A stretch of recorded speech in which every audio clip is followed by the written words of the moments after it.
Question number 4. One table is given. There are some rows and columns. So this is figure, side, angle sum. That means figures are given here, then number of sides, then angle sum. Okay. When it is a triangle, that means it is having 3 sides and its angle sum is 180. This is a quadrilateral, 4 side, and if I draw this and I divide this quadrilateral into triangle, so 2 triangles, that means angle sum will be, for each triangle it is 180, for 2 triangle it will be 2 into 180. Now here I have written, so this is 2. How can I write it? This 4 minus 2. 4 minus 2 is number of sides minus 2 into 180. That is here to show you that how to form a general equation, a general relation with sides and its angle sum. Okay. Now this is a pentagon. Okay, number of sides 5, and these 2 lines have separated this pentagon into 3 triangles.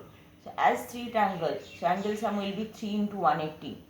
So this, it can be written as 3 can be written as 5 minus 2. 5 where it is number of sides and 2 is minus 2 into 180. And this is a hexagon, so 6 sides, and it is divided in 1, 2, 3, 4 triangles. So 4 into 180, 4 can be written as 6 minus 2 into 180. Okay, so if you look at this relation, okay, what we have seen here, 4 minus 2, okay, here 5 minus 2, 6 minus 2. See, this 2 is fixed for every polygon, okay, and this 4 is number of sides of that polygon. Okay, say I am having a octagon, so what will be the angle sum of that octagon? So number of sides of an octagon is 8.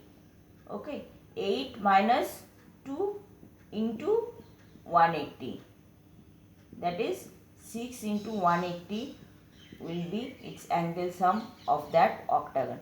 So this way you can generalize a formula or relation for the angle sum of a polygon with its side.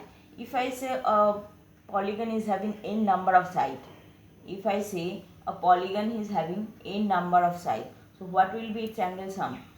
N minus 2 into 180. That is a relation between angle sum and number of sides of a polygon. Okay. Now, once you understood this, next some questions are given. What can you say about the angle sum of a convex polygon with number of sides? That means if a convex polygon is having 7 sides, what will be its angle sum?